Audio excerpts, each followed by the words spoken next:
The shotgun blast echoed through the trees like a thunderclap from hell, splintering the quiet night and sending shards of bark exploding off the pine trunk inches from my head. I hit the frozen ground hard, my heart slamming against my ribs as Jackson screamed my name from the porch, his voice raw with terror. In that split second, as the acrid smell of gunpowder burned my nostrils, I realized the man I'd always respected as a father figure had just tried to end everything. Not just the weekend getaway, but the fragile truth we'd only begun to whisper to each other. It started innocently enough, the way these things always do in the movies, but real life in upstate New York doesn't come with fade-to-black transitions. Jackson and I had been best friends since freshman orientation at SUNY Plattsburgh, bonded over late-night cram sessions in the Adirondack Lodge dorms and shared dreams of escaping the grind for something bigger. Maybe film school in LA, or just a life where we didn't have to hide who we were. He was the golden boy, tall, with that effortless athlete's build from high school lacrosse, sun-bleached hair that fell just right over his hazel eyes, and a laugh that could disarm anyone. Me, Christopher Hayes, the awkward city kid from Queens, with my ink-stained fingers from too many poetry journals and a habit of overthinking every damn thing. We were opposites, sure, but that's what made us click, like peanut butter and jelly, or in our case, craft IPAs and bad horror flicks. That crisp October Friday, we'd piled into his beat-up Jeep Wrangler, the kind with mud-splattered tires and a playlist blasting the Lumineers, heading north to his family's cabin on Saranac Lake.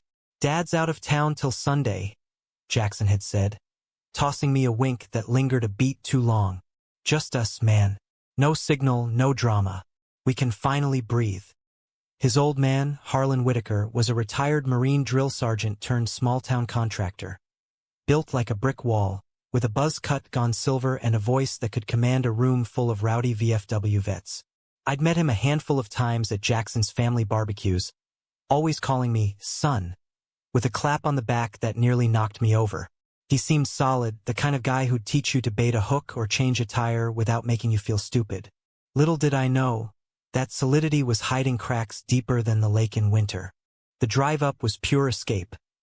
Leaves turning fiery reds and golds along Route 3, the air crisp with the promise of wood smoke and freedom.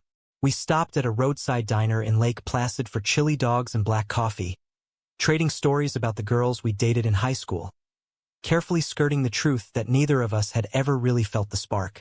"Remember that prom disaster?" Jackson chuckled, ketchup smeared on his chin. "You in that rented tux, looking like you were auditioning for a bad spy thriller." I shot back about his own awkward slow dance with Sarah Jenkins, but inside, my chest tightened.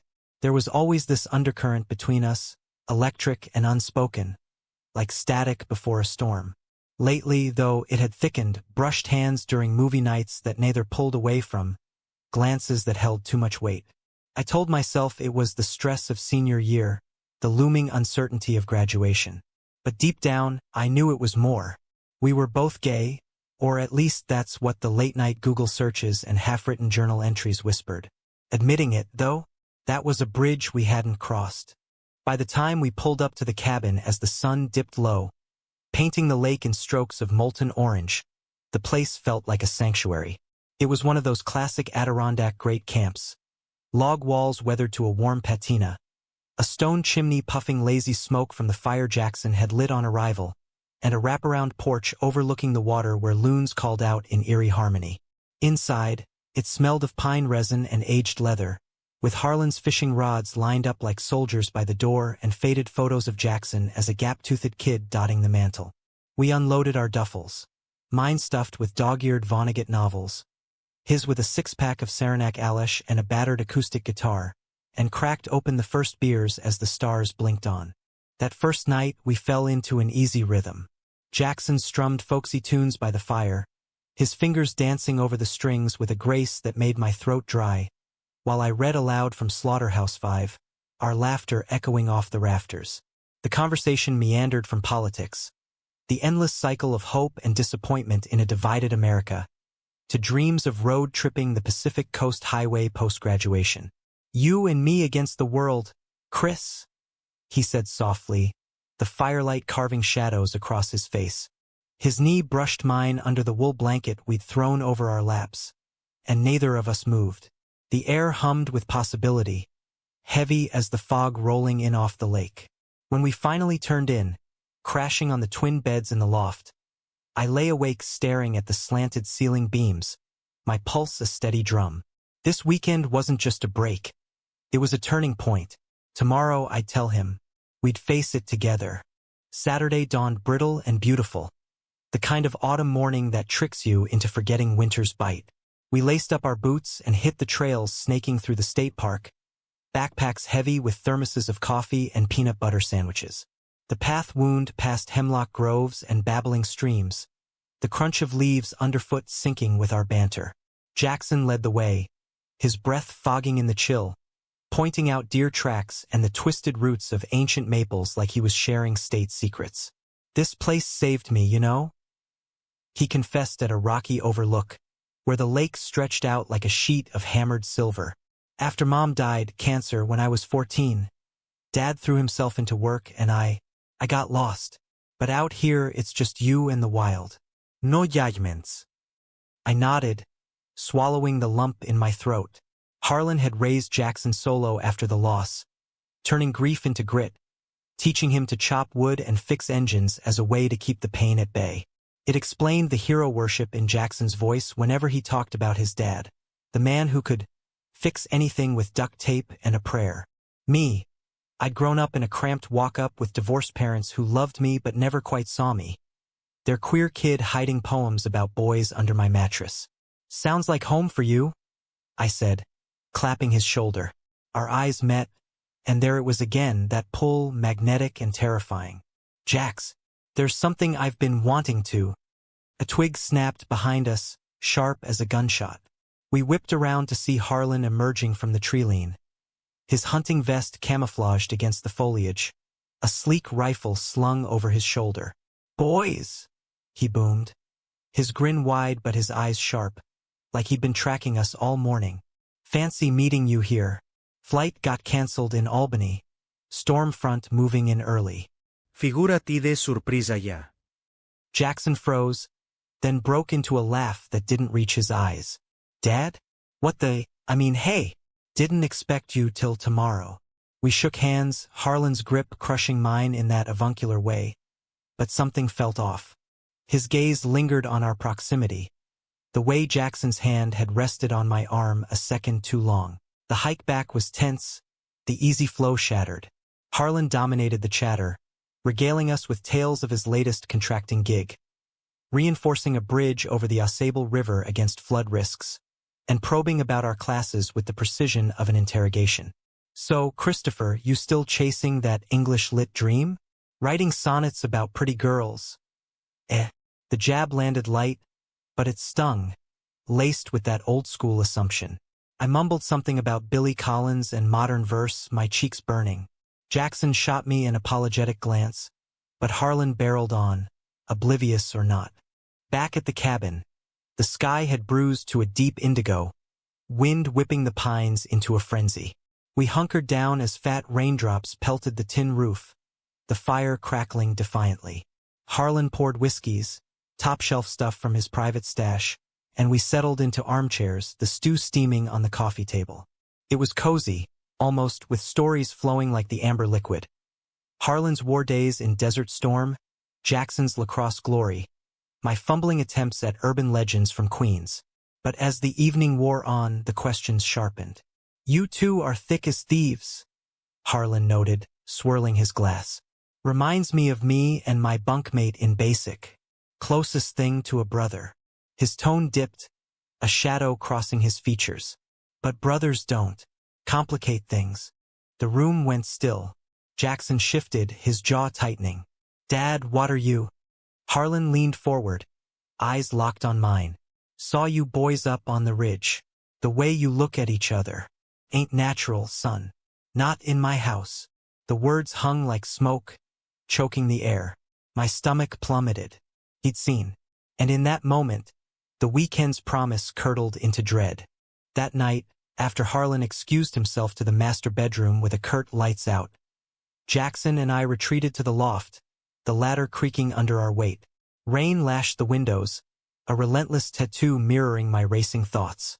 We sat on the edge of my bed, knees touching, the space between us charged with everything unsaid. "Chris, I'm sorry," Jackson whispered, his voice cracking. He's from a different time. Marines drilled that crap into him. Man up, no weakness. But I never thought he'd. He trailed off, running a hand through his hair, leaving it in disarray. I reached out, my fingers brushing his. "It's not your fault. And hey, maybe he's wrong. Maybe what we have isn't complicated. It's just us." The confession tumbled out, raw and unpolished, like verse I'd rehearsed in mirrors but never voiced. Jackson's eyes widened, then softened, a tentative smile breaking through. "Yeah, because I've been feeling it too. For months. God, Chris, you're the only one who gets me. The real me, not the lacrosse star bullshit." We leaned in, foreheads touching, breaths mingling in the dim lantern light. It wasn't a kiss. Not yet. But it was a seal, a vow whispered in the storm's roar. For the first time I felt seen, not as the sidekick or the dreamer, but as Christopher, wholly and unapologetically. We talked until the words ran dry, sharing fragments of our hidden lives. The crushes on teachers, the fear of family rejection, the quiet hope that America, the land of the free, damn it, was finally catching up. Sleep came fitful, tangled in blankets and possibility, the rain a lullaby masking the thunder to come. Sunday morning broke gray and unforgiving, the lake shrouded in mist like a bad omen. Harlan was up at dawn, coffee brewing strong and black, his face a mask of forced joviality as he flipped pancakes on the cast-iron griddle. "Sleep well, boys?" he asked, plating stacks dripping with maple syrup from a Vermont farm. Jackson and I exchanged glances, the night's intimacy a secret flame we guarded fiercely. "Like logs?" I lied, forcing a grin, but Harlan's eyes, steel gray and unyielding, betrayed him. He knew something had shifted. We spent the morning pretending, chopping firewood in the yard, the axe biting into logs with satisfying thwacks that echoed our pent-up tension. Harlan worked alongside, his strokes methodical, a silent lesson in control. "Life's about building, not breaking," he grunted, wiping sweat from his brow despite the chill. Jackson nodded, but I caught the flicker of doubt in his expression, the boy caught between worlds. By noon, as the storm clouds regrouped on the horizon, Harlan pulled Jackson aside to the boathouse, their voices muffled by the wind but sharp enough to carry fragments. "Disappoint you. What would your mother say? Fix this before it ruins you." I paced the porch, fists clenched, the weight of it all pressing down like the gathering squall. When they emerged, Jackson's face was ashen, Harlan's resolute. "Drive safe back to the city?" the older man said, clapping my shoulder, a touch that felt like a warning now. "And Chris? Keep an eye on my boy. He needs steady influences." The implication hung heavy. "Not like you." The ride home was a pressure cooker. Jackson gripped the wheel white-knuckled, the wipers slashing at the downpour. "He cornered me, man. Said he'd cut me off. No tuition, no inheritance, nothing. Called it saving me from a mistake." His voice broke on the last word, tears mixing with rain on the windshield. Rage boiled in my gut. Not at Harlan, not yet, but at the cruelty of it, the way love could be weaponized by fear. "That's bullshit, Jax. You're 22, not 12. We can figure this out. Scholarships, loans, hell. I'll crash on your couch till we make it." He pulled over at a scenic turnout, the Jeep idling amid swirling leaves. "I love you, Chris. Not like a brother. Like everything." The words landed like grace, and this time we kissed, tentative, then fierce, tasting of salt and storm. It was messy, imperfect, the dashboard lights casting our shadows in stark relief. But it was ours. Back in Plattsburgh that evening, the dorms felt claustrophobic after the cabin's wild expanse. We crashed in my room, whispering plans over takeout lo mein, buoyed by the thrill of defiance. Harlan texted Jackson a curt "We need to talk when you're home for Thanksgiving." But we ignored it, lost in our bubble. For a week, it was bliss. Stolen moments in the library stacks, his hand in mine under the table at the campus diner, the world narrowing to just us. Then the betrayal hit like a sucker punch. It was a Tuesday night, midterms blurring into a haze, when my phone buzzed with an email from the dean.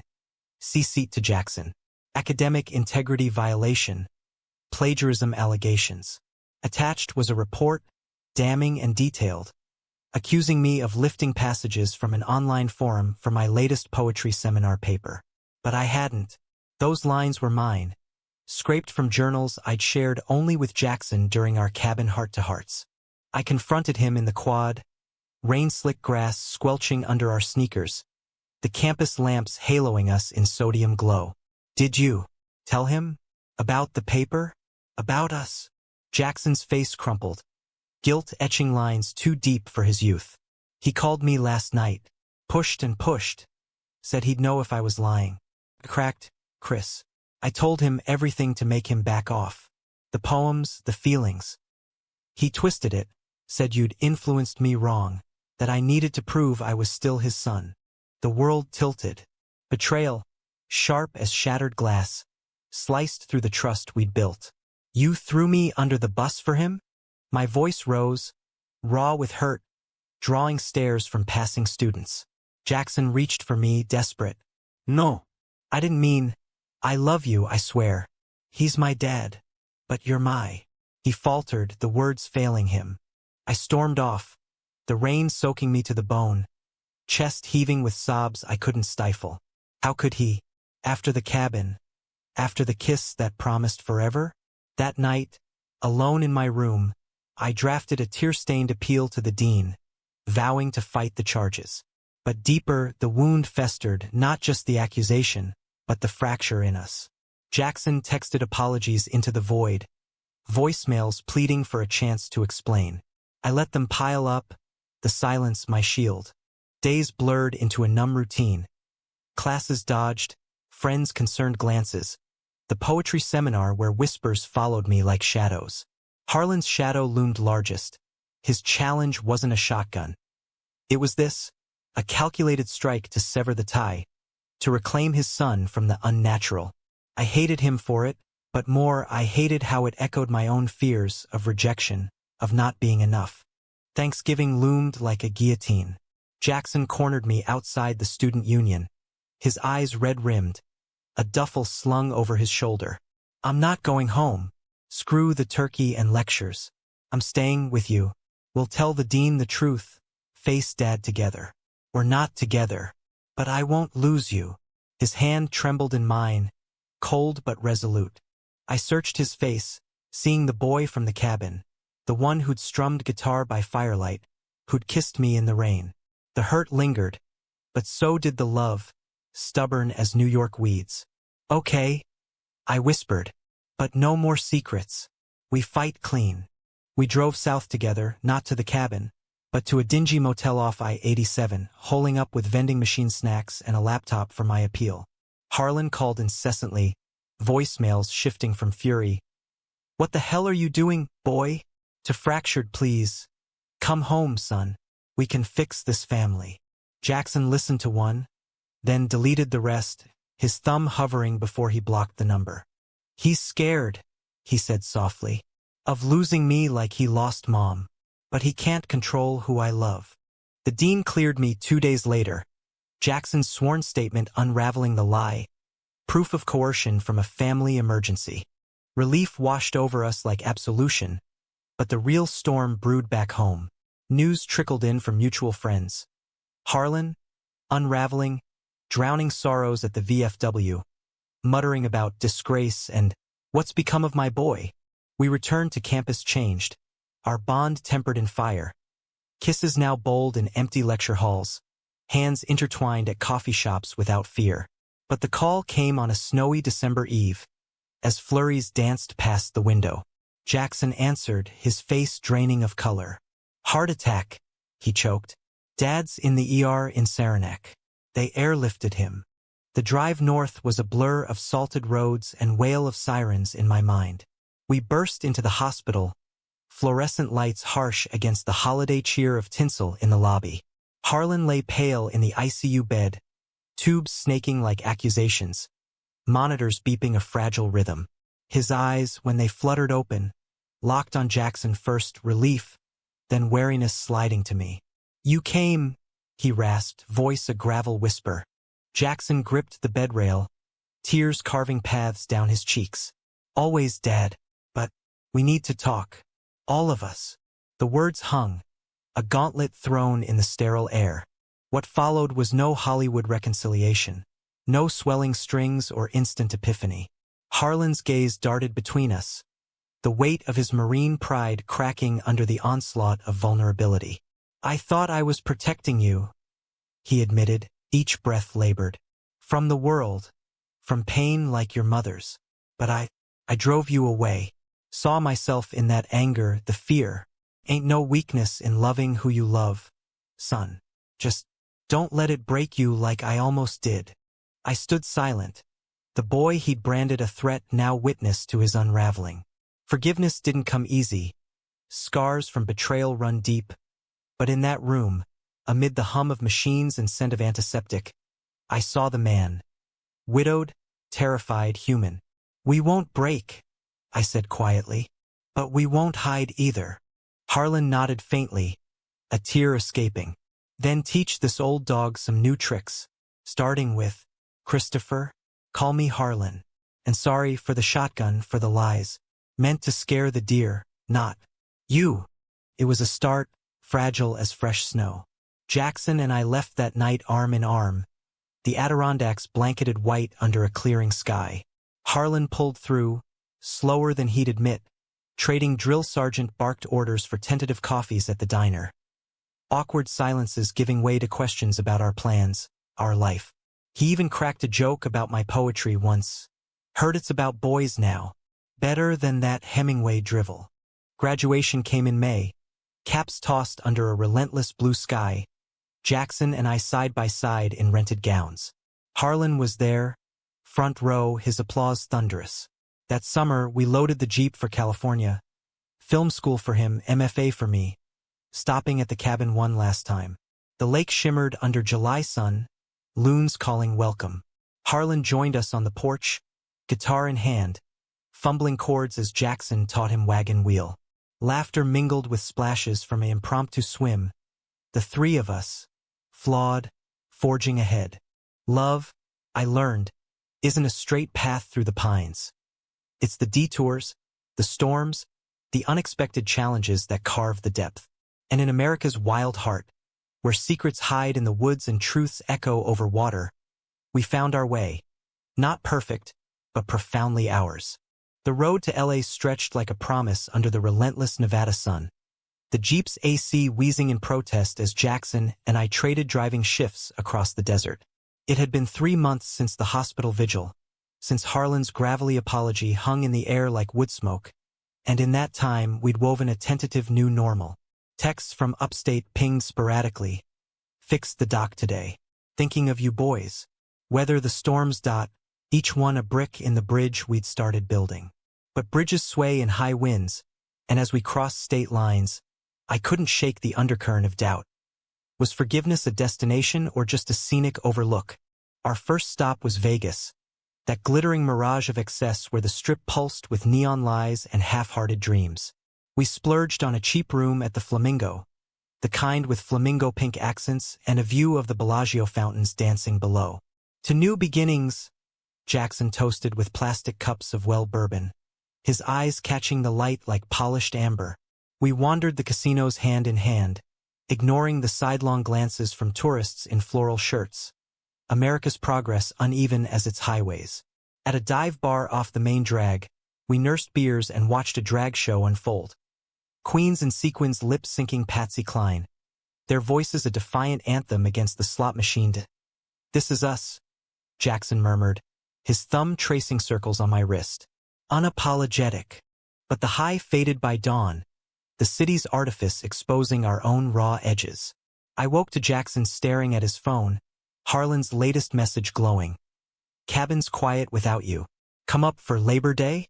Bring the city boy." It was olive branch disguised as invitation, but Jackson's jaw clenched. He's trying, Chris. Really.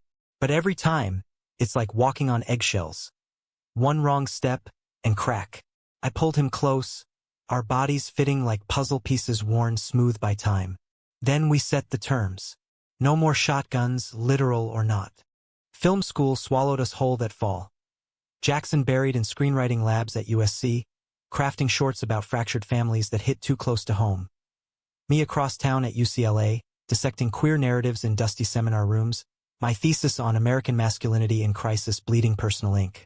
Weekends were our sanctuary.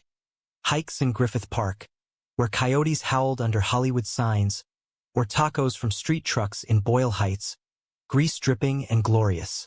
Love settled into us like California sun. Warm, persistent, occasionally scorching. Labor Day pulled us east again, the cabin calling like a siren's song. Harlan had spruced the place up, new screens on the windows, a fresh coat of stain on the logs, and greeted us with bear hugs and a cooler of craft brews from the local microbrewery. "Missed my boys," he rumbled, the words gruff but genuine. We fished off the dock that afternoon, lines cast into the glassy lake, the sun dappling the water in gold filigree. Harlan shared stories I'd never heard. His own youthful crush on a fellow recruit, buried under barracks bravado and don't ask, don't tell edicts. Thought it made me broken, he admitted, reeling in a small-mouth bass with a flick of his wrist. Till I saw it breaking you too. Ain't right. Dusk brought the guitar around the fire pit, sparks ascending like fireflies into the twilight. Jackson strummed, Harlan humming along off-key, and I read snippets from my thesis, passages on redemption arcs that drew chuckles and nods. For the first time, the cabin felt like home, not a battlefield. Laughter unforced, silences comfortable. As embers died, Harlan clapped my knee.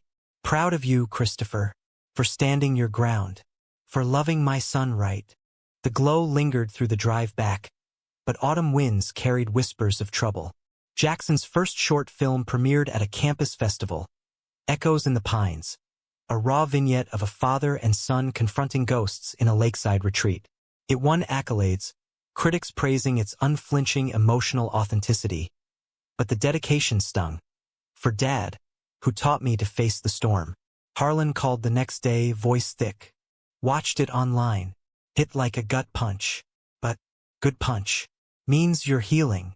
I envied that mending in a way. My own family ties frayed thinner. Mom's emails polite but distant. Dad's silence a chasm. A holiday card arrived from Queens. Stock photo of a nuclear family. Inscription reading, "Proud of you, kiddo. Whatever path you're on." It was progress, or at least not regression. Jackson sensed my quiet spells, countering with spontaneous adventures. A midnight screening of Brokeback Mountain at the New Beverly, where we held hands through the heartbreak, whispering affirmations in the dark. Winter hit LA like a fever dream. Wildfires licking the hills, mudslides closing canyons, mirroring the internal blaze we stoked. Our one-year anniversary fell on a rainy February night. We cooked pasta in our cramped Echo Park apartment, candles flickering against peeling wallpaper. "To challenges conquered," Jackson said, clinking forks. But as we cleared plates, his phone lit up. "Harlan, again. Bad fall on the ice. Hips busted. Could use company." The flight to Albany was turbulence-riddled. Our hands clasped through the jolts. Harlan waited in a rehab facility near Saranac, propped up in a sterile room smelling of bleach and Benghazi, his leg in a bulky cast. "Fool move," he grumbled, but his eyes brightened at our entrance. Jackson fussed over him, fluffing pillows, smuggling in contraband venison jerky, while I played the quiet observer, fetching coffees and enduring awkward small talk about Dodgers games. One evening, as snow blanketed the grounds outside, Harlan waved me to his bedside. "Sit, son." The word landed soft, earned. "Been reading your work," Jackson sent links. "That bit on betrayal. It's me, ain't it? The plagiarism stunt." I nodded, throat tight. "Was desperate," he continued, staring at his gnarled hands. "Thought if I pushed you out, he'd snap back to normal. But normal's a lie we tell ourselves. Cost me near everything." Tears welled, unashamed. Forgive an old bastard? The dam broke then. Not in grand gestures, but in the simple nod I gave, the squeeze of his hand. Water under the bridge, Harlan. Just keep building. Recovery stretched into spring, Jackson shuttling between coasts, his absences carving hollows in our routine. I threw myself into teaching an undergrad workshop, mentoring wide-eyed freshmen on voicing their truths. But loneliness crept in like fog off the lake. Calls with Jackson sustained us. Late-night confessions laced with "I miss your laugh, your touch." But distance is a thief, stealing inches from even the strongest bonds.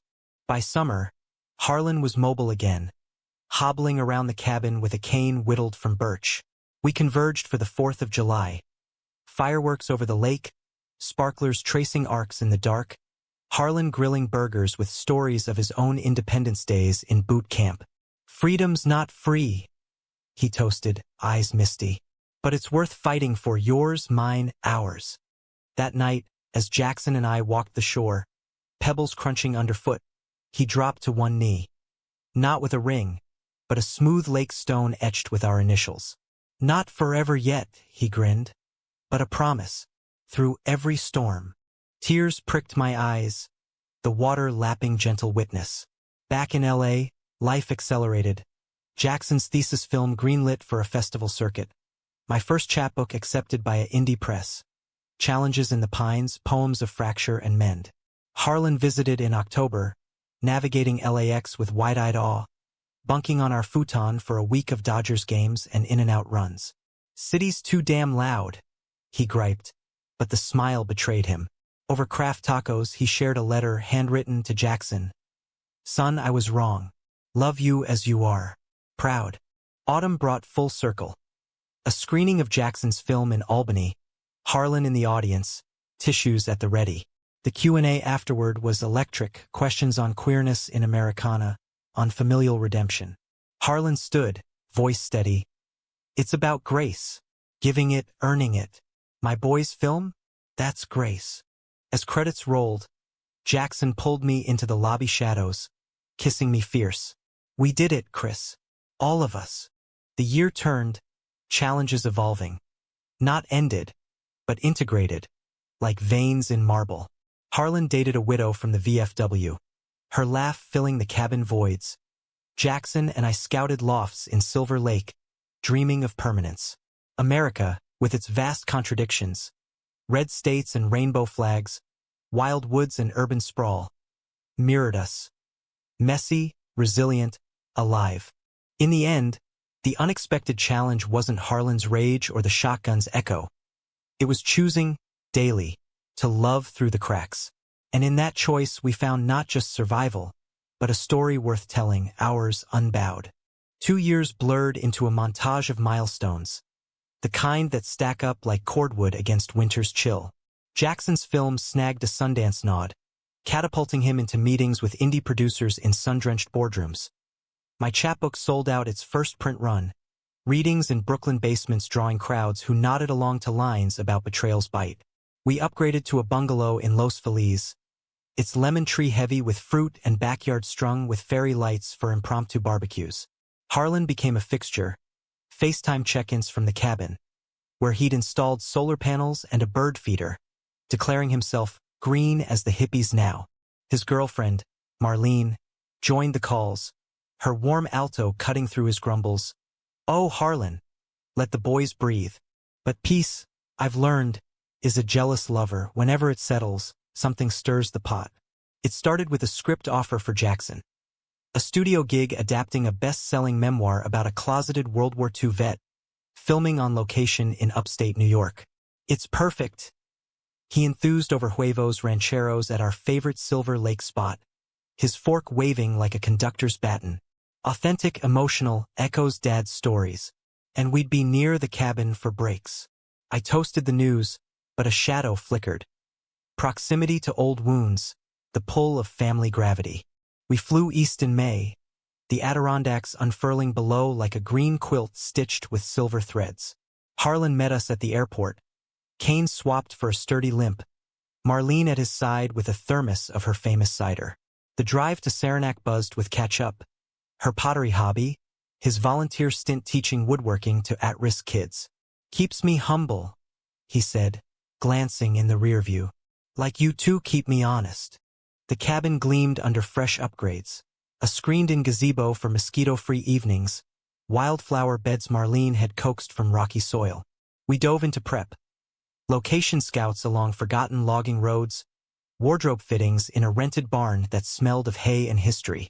Jackson thrived, directing with a quiet command that echoed his father's, barking notes to grips while stealing kisses behind birch trunks.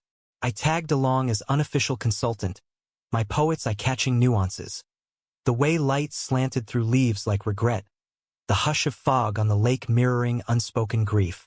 Harlan shadowed the set informally, offering unsolicited advice on period authenticity. That M1 Garen's off. Should kick like a mule. The crew humored him, but tension simmered. One afternoon, as we wrapped a lakeside scene, the vet confessing love to his comrade under a harvest moon, Harlan pulled Jackson aside. I lingered at the craft services table, pretending interest in kale chips, but voices carried on the breeze. Glorifying it, son. War was hell enough without this. Revision. Jackson's response was measured, edged. It's truth, Dad, not revision. Stories like yours, hidden too long. I intervened with coffee refills, diffusing the spark, but the flint lingered. Evenings at the cabin brought fragile truces. Marlene's lasagna steaming on the table, board games devolving into laughter as Harlan trumped us at Scrabble with stoic. Yet, in quiet moments, Jackson sketching dialogue by the fire, me journaling under the stars, I felt the strain. Success amplified stakes. Every frame Jackson captured risked dredging Harlan's buried shames. The breaking point came mid-shoot, a humid July dawn when thunderstorms rolled in unannounced. We were filming a pivotal confrontation. The vet's wife discovering letters, her world shattering in a kitchen lit by oil lamps. Rain hammered the set, turning the yard to mud, but Jackson pushed on, yelling action, as thunder growled approval. Harlan, observing from the porch, exploded midway, storming the frame, cane thumping like a gavel. Cut the bullshit. That ain't how it happened. Men didn't pine like that. They fought. They died. End of. Chaos erupted. Crew scattering, Jackson red-faced, me wading through puddles to his side. Dad, what the hell? Jackson roared, the director's poise cracking. Harlan jabbed his cane at the actress, frozen mid-monologue. You're twisting history for tears. My CO, good man, lost everything hiding who he was. Not some romance novel. The admission hung, raw as exposed roots, a crack in the armor we'd thought sealed. Marlene arrived in her Subaru, summoned by a frantic text, ushering Harlan inside with murmurs. Jackson canceled the day, retreating to the boathouse with a fifth of whiskey. I found him there, slumped on a dockside bench, lake lapping at pilings. He's scared again, he said, voice hollow, of the film dragging his ghosts public, of me succeeding where he couldn't, living open. I sat beside him, arm around shoulders slick with rain. Then we talk it out, like before. No more betrayals. The intervention happened that night, over Marlene's herbal tea in the living room, fire crackling like nervous applause. Harlan fidgeted, avoiding eyes, until Jackson laid it bare.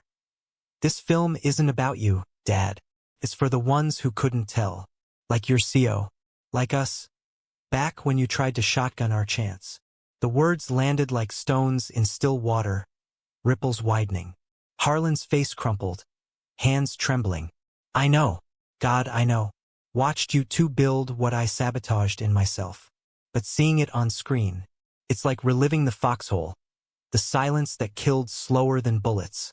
Marlene squeezed his knee, her voice steady anchor. Share it, Harlan. The real story. Let Jackson's lens heal what yours couldn't. We listened as he unspooled fragments. The CO's coded letters found after D-Day. The unspoken pact of survival. The post-war silence that echoed into his marriage, his fatherhood. It wasn't absolution, but catharsis. A veteran laying down arms after decades. The reshoot incorporated it subtly. An added monologue, Harlan's words woven into the vet's confession. deepening the ache without exploitation. Jackson directed with renewed fire. The storm scenes now visceral symphonies of release. Harlan even cameoed. A grizzled extra in a VFW bar. His nod to camera a wink at redemption. Festival season arrived in autumn blaze. TIFF, then LA Film Fest, the film earning standing ovations and whispers of awards buzz. Harlan flew out for the LA premiere. Tuxedo stiff but smile genuine. Marlene on his arm in emerald silk. Post-screening reception buzzed with accolades. Producers circling Jackson like sharks to chum. But the real magic was Harlan cornering a queer vet advocate, trading stories over scotch.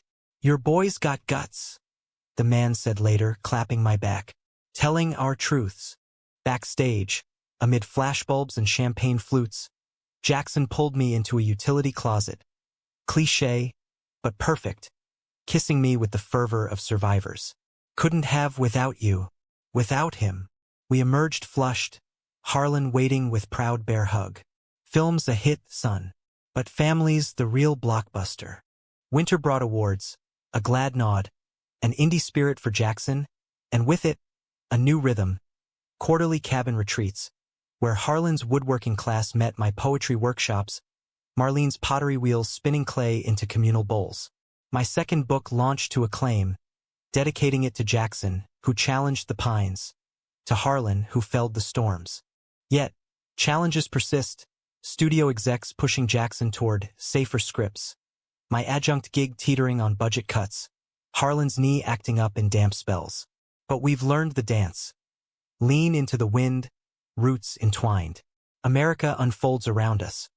Pride marches in West Hollywood, town halls in Saranac debating equality ordinances, reminding that progress is patchwork, quilted from personal battles. One spring evening, as jacarandas bloomed purple carpets in our yard, Jackson knelt again. This time with a ring, simple platinum etched with lake waves.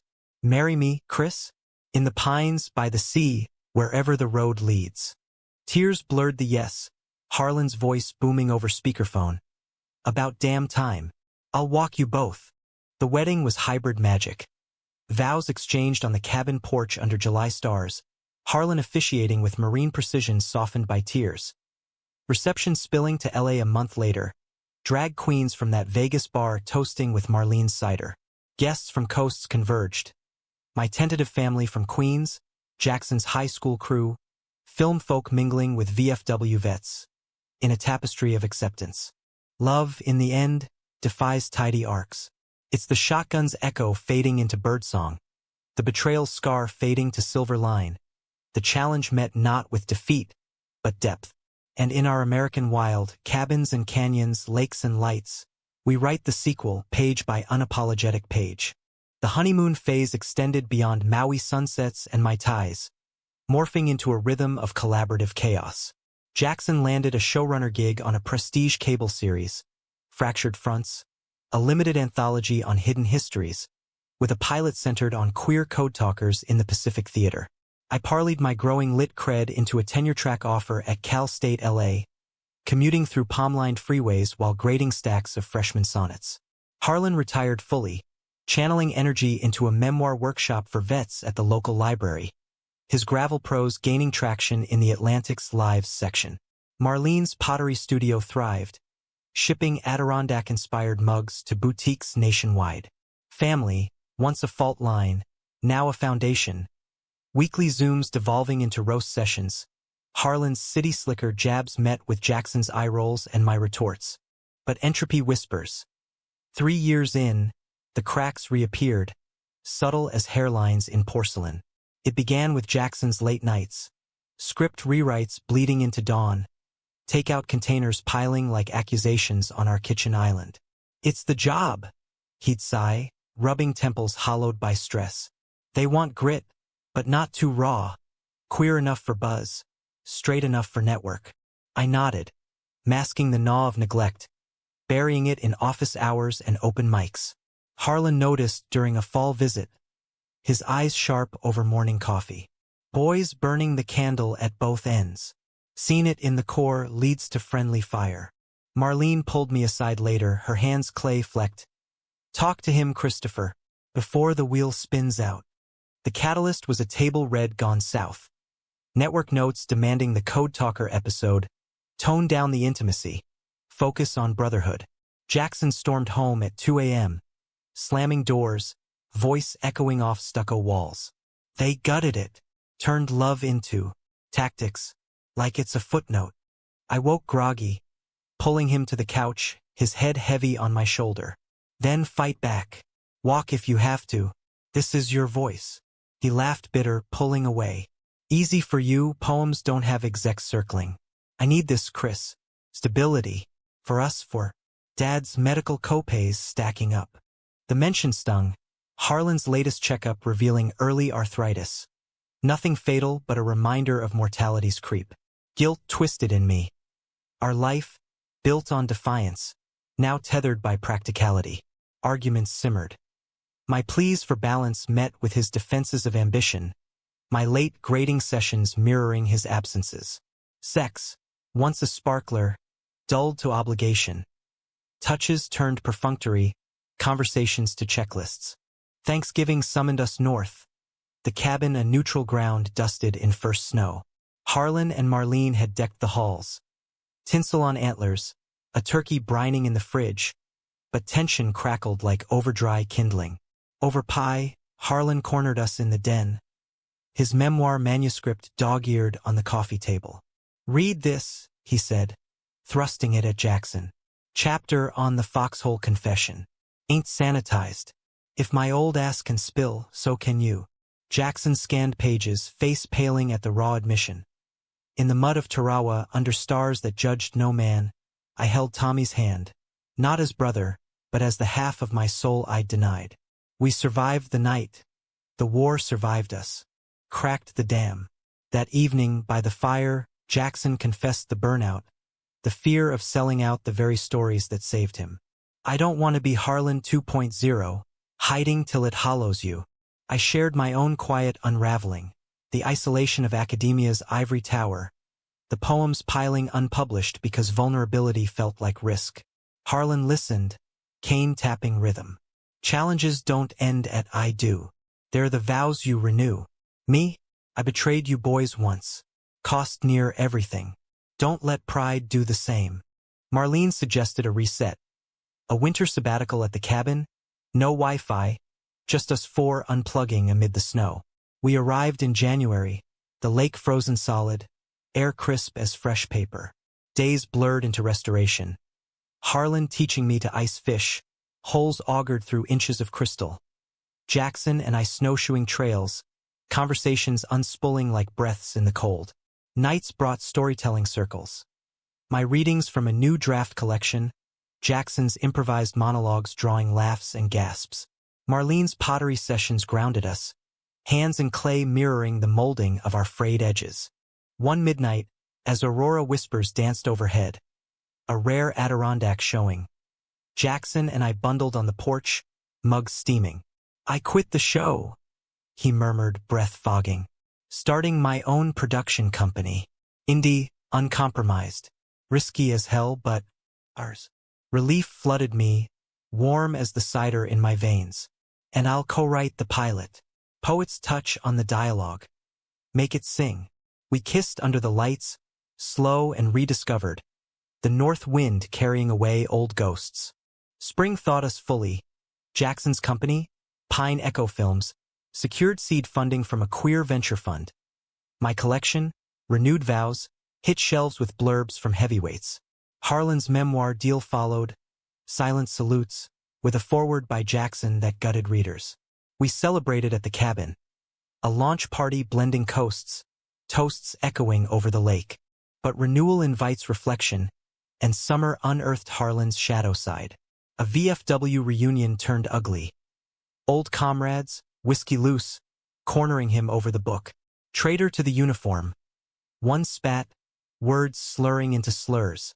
Harlan held steady, cane firm, but the bruise lingered. Emotional hematoma swelling in quiet moments. He confessed over a solitary fishing trip, Jackson and I flanking him in the rowboat. Thought I was past it, but hate's a stubborn weed, roots deep. We rallied, Jackson scripting a doc short on vet LGBTQ plus allies. Harlan narrating with unflinching candor. I penning an op-ed for the New York Times. From shotgun to spotlight. A father's reckoning. Backlash came, trolls on socials, anonymous letters to the VFW, but so did solidarity. Fan mail from young enlistees, invites to pride panels. Fall brought full bloom. Pine Echo's pilot premiered at Outfest. A tender exploration of post-war queer bonds. Harlan tearing up in the front row. "That's my Tommy," he whispered, squeezing my hand. Marlene beamed, her latest exhibit vessels etched with fracture lines. Selling out. As leaves turned, Jackson and I adopted a rescue mutt from the shelter. A scruffy terrier mix named Echo, who yipped at squirrels and curled between us on movie nights. Harlan visited for Echo's welcome bark, gifting a hand-carved collar. "Family's what you build," he said, scratching the pup's ears. Woofs and all. America churned on, midterms swinging like pendulums, wildfires scorching national parks. But our corner held steady, a microcosm of grit and grace. Challenges evolved.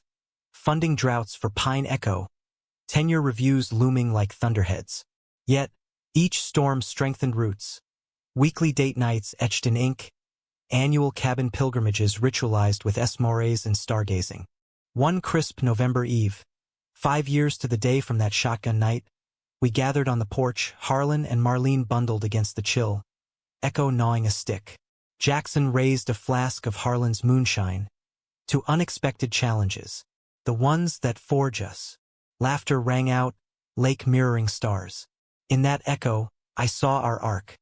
Not linear triumph, but a mosaic of mendings. A gay American odyssey etched in pine and promise.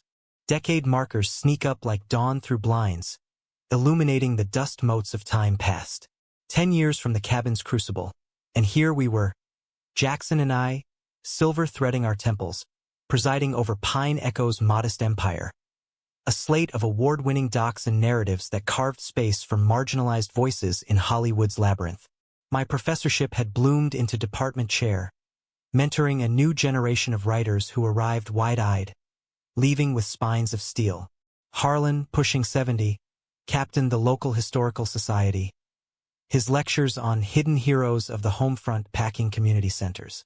Marlene's pottery had evolved into a line of commemorative pieces, bowls inscribed with queer icons, shipped to museums from the Met to the Smithsonian. Echo the mutt, grizzled and gimpy, held court from a dog bed by the fireplace, his snores a metronome to our evenings. The anniversary retreat to Saranac was tradition now, a pilgrimage laced with nostalgia and new layers. The cabin stood sentinel, additions like a guest wing and solar array testament to our collective investments, literal and figurative. We arrived in late October, leaves a riot of rust and crimson, the air spiced with wood smoke from neighbors' chimneys.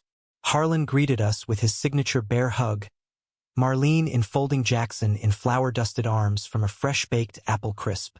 "Boys," Harlan boomed, "you made it through another decade, miracles all around." Days unfolded in unhurried grace. Morning paddles on the lake, now warmed by climate's fickle hand. Afternoons of Harlan's woodworking demos, where I'd whittle lopsided spoons while Jackson filmed behind the scenes for a company retrospective. Evenings drew us to the gazebo, strung with lanterns, where stories swapped like heirlooms, Jackson's latest project on trans pioneers in the space race, my anthology on queer ecologies earning a Lambda literary nod. Echo splashed at the shore, nipping at minnows, a joyful relic of our impulsive youth. But anniversaries invite inventories, and over a bonfire one night, sparks ascending like prayers, Harlan grew pensive, poking embers with his cane, now more prop than necessity. 10 years, he mused, voice low against the cricket chorus. From pulling that trigger to this, never thought I'd see it. Jackson leaned forward, silhouette sharp. "Regrets, Dad." Harlan shook his head, eyes reflecting flames. "Nah. But wonders, what if I'd listened sooner? What if the core had room for Tommy's truth? The vulnerability, once armored, now flowed free, a river carved by time." Marlene shared her own reckoning. Widowed young like Harlan, She'd buried queerness in church suppers until a pottery retreat cracked her open. "Clay teaches surrender," she said, passing a mug etched with intertwined vines. "Let go the shape you force. Let it emerge." We toasted to emergences. Ours, theirs, the flask warm in my palm. The real reflection hit midweek. A package arriving via drone.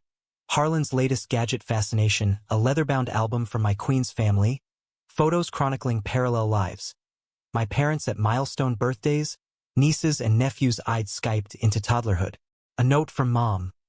"We've been slow, Christopher, but seeing your light in those books. We're proud. Visit soon. Love, the haze." Tears pricked. Reconciliation, long simmered, now bubbling over. Jackson read it aloud, then pulled me into the woods, path crunching underfoot. "Your turn for the big talk," he teased, but his eyes held depths. We emerged at the overlook, the same ridge where Harlan had ambushed us years back. "Remember?" he whispered. I nodded, throat tight.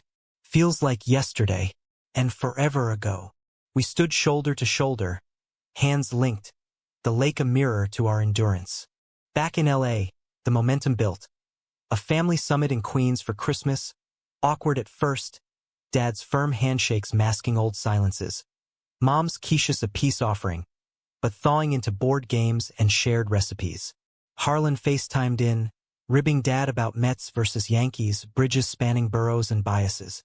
Professionally, winds shifted. Pine Echo faced a funding crunch, streamers pinching pennies post-strike. My chair duties ballooned, admin drudgery eclipsing creative spark. Jackson weathered it with characteristic fire, pivoting to grants and crowd funds, but strain etched his laugh lines deeper. Harlan, sensing echoes of old battles, drove west unannounced one spring, Marlene in tow with a trailer of essentials.